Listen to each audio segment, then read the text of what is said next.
Hey everybody, Alex here, Out of the Park 23, Pittsburgh Pirates franchise, episode number 10, and I have sped to the conclusion of the 2025 MLB season, and as you guys can see, it'll be another season without the Pittsburgh Pirates being part of the playoffs as we finish the year 76 and 86. It's better than a year ago when we were a 100-plus loss team, but man, a lot of bad luck, some injuries, and just same old Pirates, unfortunately, so we'll talk about what happened this season. We'll start here in the info screen, and the thing I'm mad about the most is just how underperformed we were compared to our Pythagorean record. We were expected to go 80 and 82, finish the year 76 and 86, so pretty substantial swing there. We were just pretty bad in one-run games, 18 and 29, and for a large chunk of the season, we were well below that. At one point, I think we were like 5 and 16 and one-run games, and just really scuffling along, some bad luck and inability to win some close games. We finished the year pretty strong, and for a brief moment, kind of thought like we could try to climb back into the playoff race for that final wild card spot. It ultimately went to Colorado. So we played the last 3 months. Oh, what is that? 4 games. Actually, what is that? 3 games. There's math. Above 500.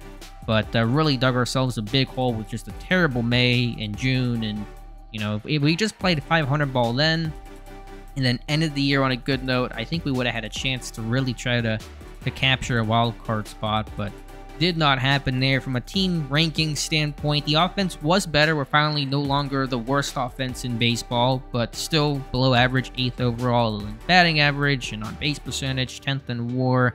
And we were, where are we at in home runs here? 13th in that category. The pitching, though, if we could have just had average pitching like we've been used to with a below average offense, I think we could have made it. But the starters ERA, we're lucky to be even just 12th, 8th in bullpen ERA. Defensively, not as strong as we typically were, trying to sacrifice some defense for some offense this year. So just really struggling early in the year, and then not closing out, not winning some of those close games, a real big problem for the Pirates.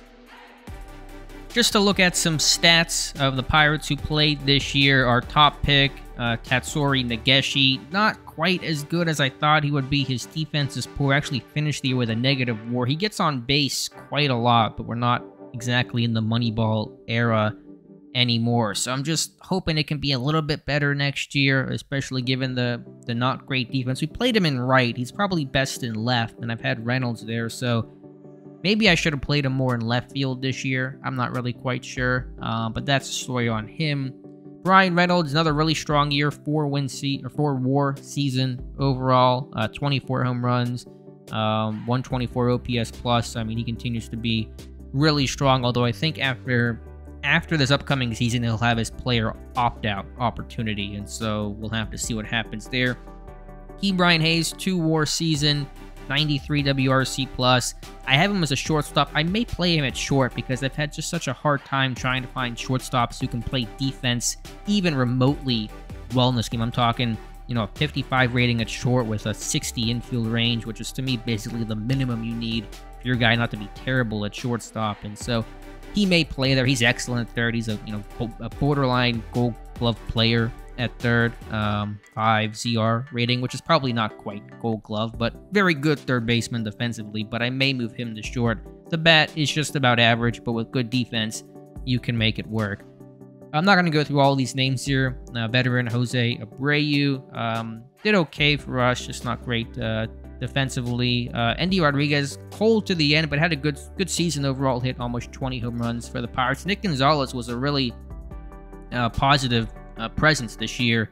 3 WAR season, 122 WRC plus. He got hurt. I put him on the IL to end the year, so that's why he's doing a rehab assignment. That whole stuff there to close things out. But he was really strong this year overall.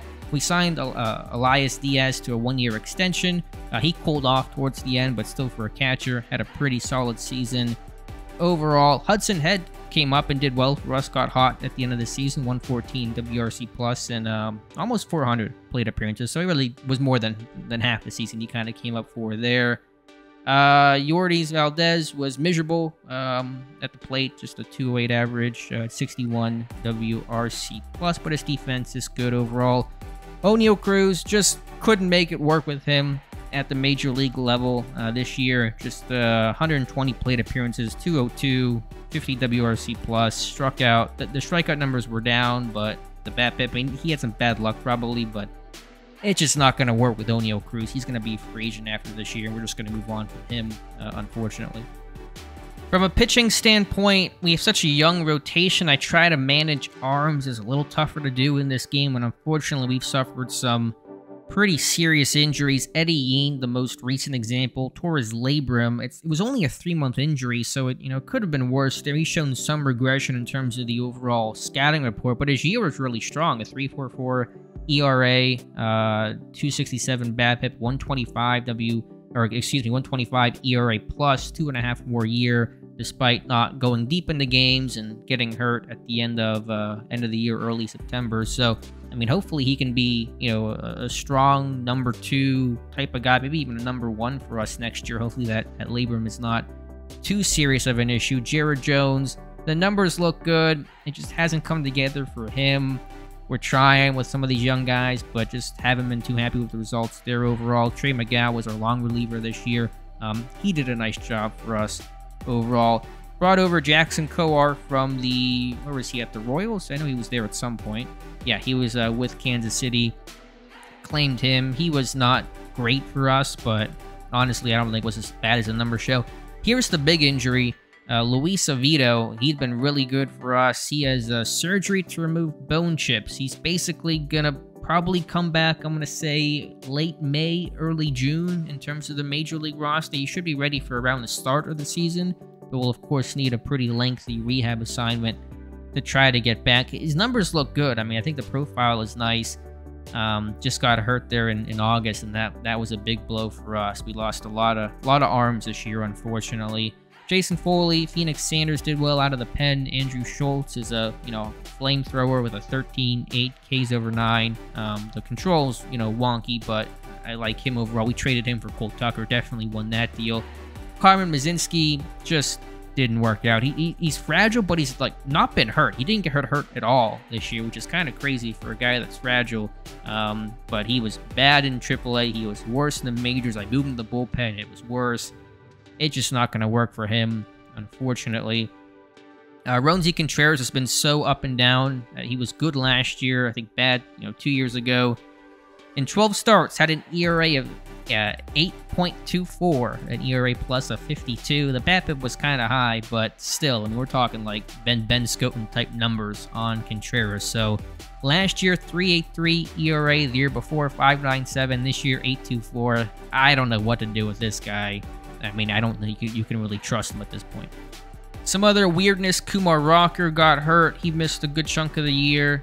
Just 7 starts. The ERA was 7, so 7's wild. Good in Vegas, not good in baseball. I know records don't matter, at all, really, when you're evaluating pitchers, but his major league record is historically bad. He's 2-22 in his career with the Pirates with a 5.75 ERA. So I don't know what the worst win percentage in baseball history is for a starting pitcher with, say, 15, 20 plus starts, but Rocker has to be among the worst. Just 2 wins in his major league career. From a trade standpoint, we only made 1 deal right before the deadline, sending Will Crowe to the Padres, and he's actually hurt, which I did not know. He should come back maybe sometime this playoffs, provided the Padres get that far. He did well for San Diego, but he was going to be arbitration eligible after this year. Did well for us. His value to me was really high. He was getting lucky with the BABIP being pretty low at 2.55, and so I wanted to move him and try to clear up some space for next year. In return, we also sent a center fielder who's also hurt, so not sure what's going on with the trainers in San Diego. In return, we got back a couple of infielders. This 19-year-old looks like he can be really good defensively at third. Maybe he can get a bit better at shortstop with some pop in that bat, some gap power. So taking a chance on him. And then a second baseman / shortstop and Steven Milliam, who I think can play short. I mean, again, it's just so hard to find guys with 60 shortstop rating, a position rating, and then 60 plus infield range. and he should get on base at a decent clip, although the power is non-existent. So 21 years old, just turned there, so we'll have to see what he can offer. But we're gonna take a flyer on him. Some other names to mention: Brennan Malone's transition to the bullpen has gone, I think, decent overall. The numbers don't look great, but he's not a starter for us. He's a guy that works better out of the pen. Just had a couple rough outings to end the year, but I actually think he could become a decent bullpen arm for us after failing as a starter. And Tonji Thomas is one of the most interesting players from an up-down standpoint. At one point, he was one of the best prospects in baseball. At one point, he was the number 8 prospect just a year and a half ago, and then at one point for us this year, he tanked, he bottomed out, he was in AA, called him up though as a reliever. He was a starter for us last year, did reasonably well, but as a bullpen arm, he did a nice job, and so maybe that's his home overall, I don't know, but it's been a strange career for Tonji Thomas.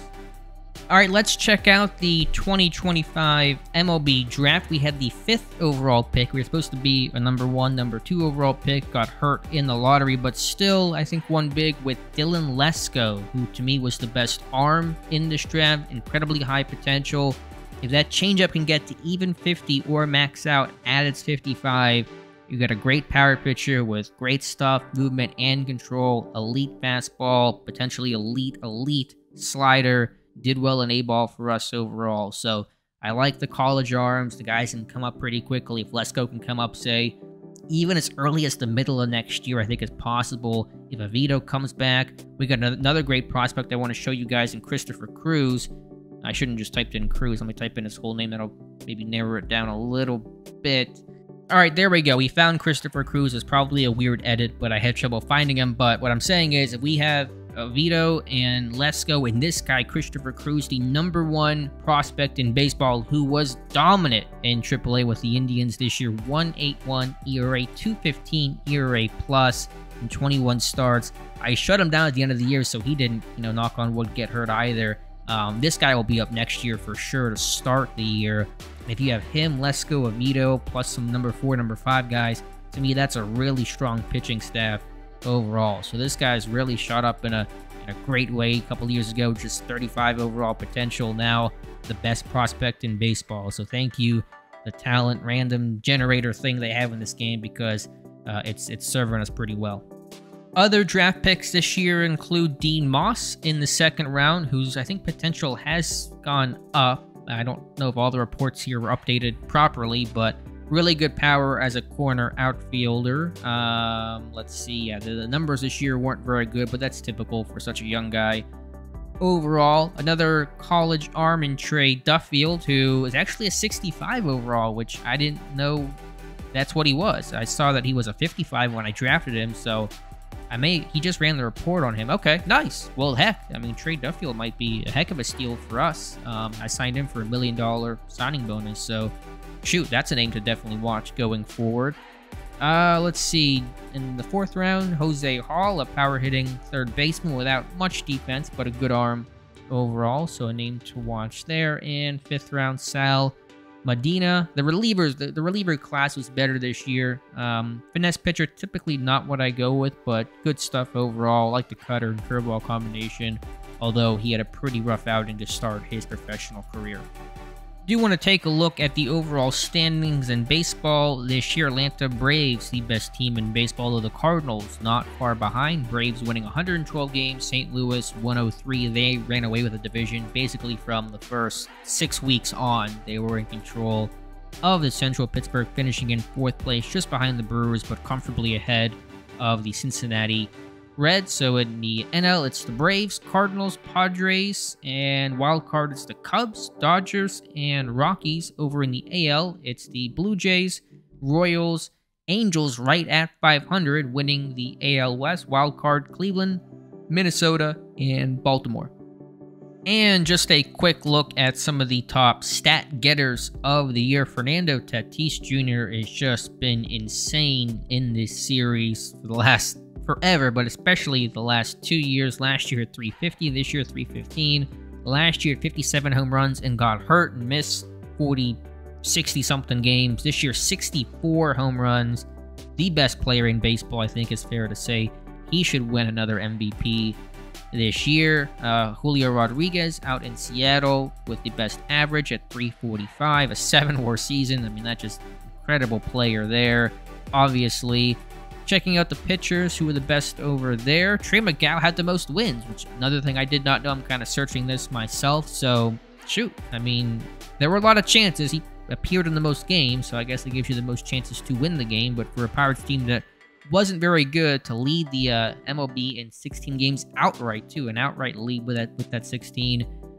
Kudos to him. JT Brubaker, former Pirate, had a really good bounce-back year for Atlanta in that deal that sent him to the Braves.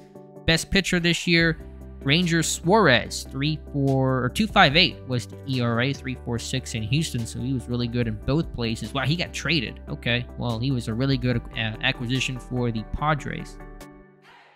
So that should wrap things up. I know the series going by a little quick in the timeline of things, but as I've said, until this team gets competitive, I don't want to go too slow. I want to try to make things interesting and have the series be engaging when I kind of slow things down and play out more games and things like that. And so it's been frustrating for me to watch the Pirates in real life be the Pirates, and then I take it to a video game and I'm still the Pirates, you know, in terms of just a team that's not been very good. Let's see where we've been over the last couple of years since this would be, what, 2022.